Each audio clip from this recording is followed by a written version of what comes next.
A origem das expressões populares brasileiras. Não deixe sua curiosidade acabar em pizza. Descubra de onde vêm as expressões como fazer uma vaquinha, chutar o balde e puxa-saco. Salvo pelo gongo. A lógica sugere que a expressão tem origem nas lutas de boxe. Um pugilista prestes a perder o combate, cambaleante ou quase nocauteado, pode ser salvo com o soar do gongo ao fim de cada round. A frase tem equivalente em inglês, espanhol e francês. Outra explicação faz referência a uma antiga e bizarra invenção chamada caixão seguro. Com medo de serem enterradas vivas, pessoas encomendavam caixões com uma corda ligada a um sino, que ficava fora da sepultura. Assim seria possível avisar alguém caso ela acordasse sepultada. Pôr a mão no fogo por alguém. A expressão vem de uma tortura praticada na época da Inquisição. Uma pessoa acusada de heresia tinha sua mão envolvida em uma estopa e era obrigada a andar alguns metros segurando uma barra de ferro aquecida. 3 dias depois, a estopa era retirada e a mão do suposto herege era checada. Se estivesse queimado, o destino era forca.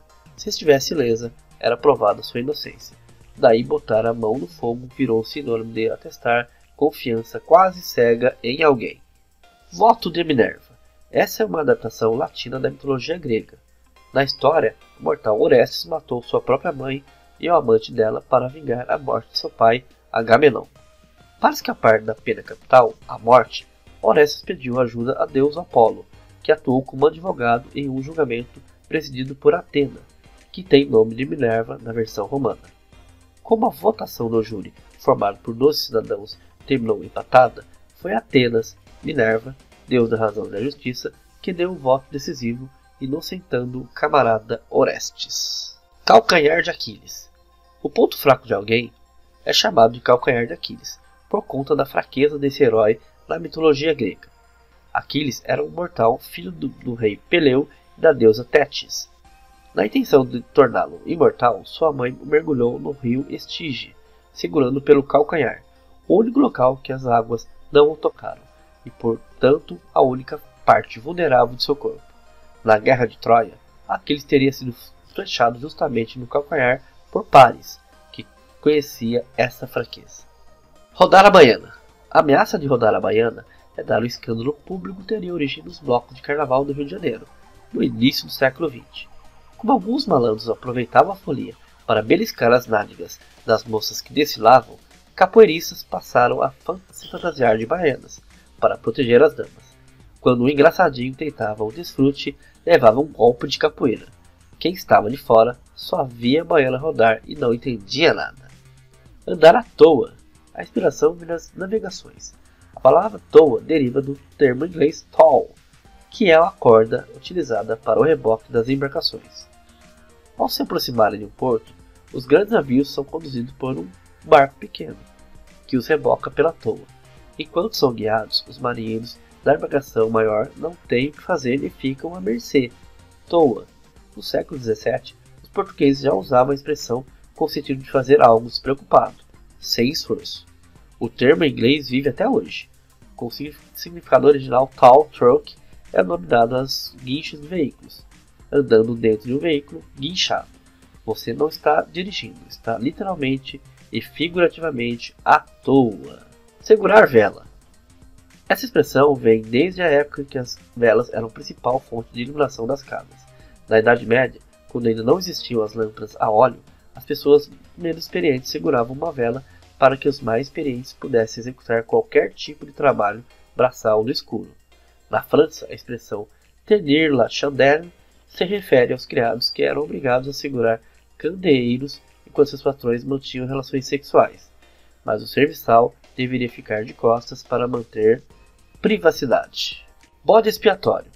Essa história de receber a culpa por algo que você não fez está registrada no capítulo 16 de Levítico, na Bíblia, no chamado Dia da Expiação.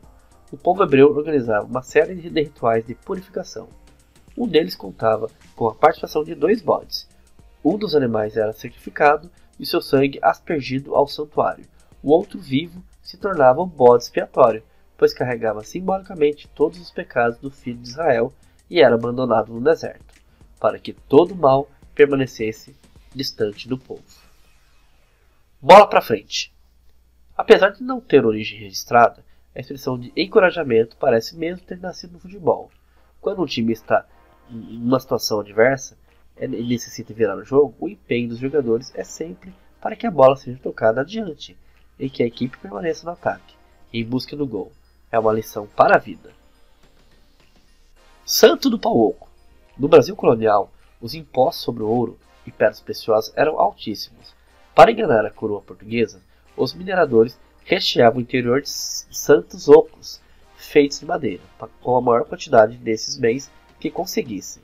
Com essa artimanha, podiam passar pelas casas de fundição sem pagar os impostos abusivos. Assim nasceu a expressão que hoje virou sinônimo de falsidade e hipocrisia. Mudar de água para o vinho faz referência às bodas de Caná e ao primeiro milagre de Jesus relatado com exclusividade no Evangelho de João. Durante o casamento, Maria procura seu filho, preocupada, e diz que o vinho havia acabado. Jesus então pede aos servos que preencham os vasos com água. Ao provar o líquido, o mestre de cerimônias se depara com o melhor dos vinhos.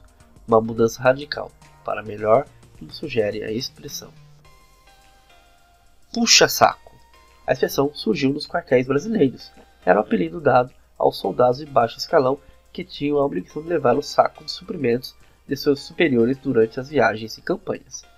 Com o passar do tempo, o termo passou a indicar indivíduos interesseiros que fazem de tudo para agradar alguém. Negócio da China. Segundo Reinaldo Pimenta, no livro A Casa da Mãe Joana, essa expressão originou-se na época das expedições do mercador veneziano Marco Polo ao Oriente, no século XIII. A partir dos relatos do mercador, a China passou a atrair a atenção a outros comerciantes, fruto de sua exuberância e de sua natureza exótica para a época. Em inglês, a expressão Chinese Deal, literalmente igual à nossa versão. Cheio de 9 horas. No século XIX, 9 horas da noite era uma barreira quase intransponível. Era o horário de se recolher, uma espécie de regular a vida social brasileira. Quem estivesse na rua depois das 21 horas não era tido como pessoa de bem, e sim como um boêmio. O marido, por exemplo, que não voltasse para casa antes desse horário, estava em apuros. Com o tempo, a expressão cheio de 9 horas passou a fazer referência a pessoas meticulosas e cheias de regras. Ter o rei na barriga. A metáfora que ilustra alguém orgulhoso surgiu na época da monarquia, em razão do sucesso do trono. Quando a rainha ficava grávida, a notícia era muito festejada, e a monarca passava a ser tratada de maneira especial, pois ela carregava o futuro rei em seu ventre. Cercada de tantos cuidados e acostumada com um bem bom, a rainha passava a ser vista como arrogante nos olhos de outras pessoas. A comunidade era tamanha que esse cuidado também valia mesmo que o bebê em questão fosse um bastardo. Para inglês ver, esse efeito de algo sem validade, só aparência, não tem uma origem objetiva e confirmada.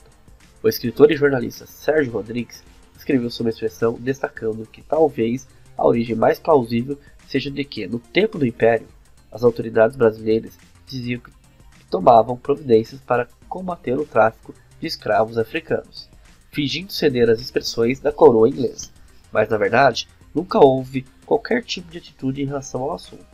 Era algo para inglês ver. Sem eira nem beira. Eira é um terreiro ao ar livre onde fazendeiros colocavam grãos para secar. A beira é a extremidade do eira. Portanto, numa fazenda sem eira nem beira, o vento levava os grãos e deixava o proprietário sem nada.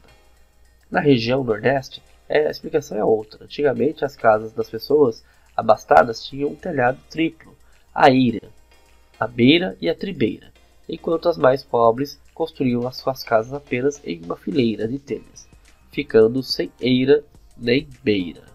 Casa da Mãe Joana. Segundo descreve Reinaldo Pimenta em seu livro A Casa da Mãe Joana, a origem se deve a Joana I, que no século XIV passou de rainha de Nápoles a fugitiva. Seu marido teria assassinado em uma conspiração com a própria participação de Joana.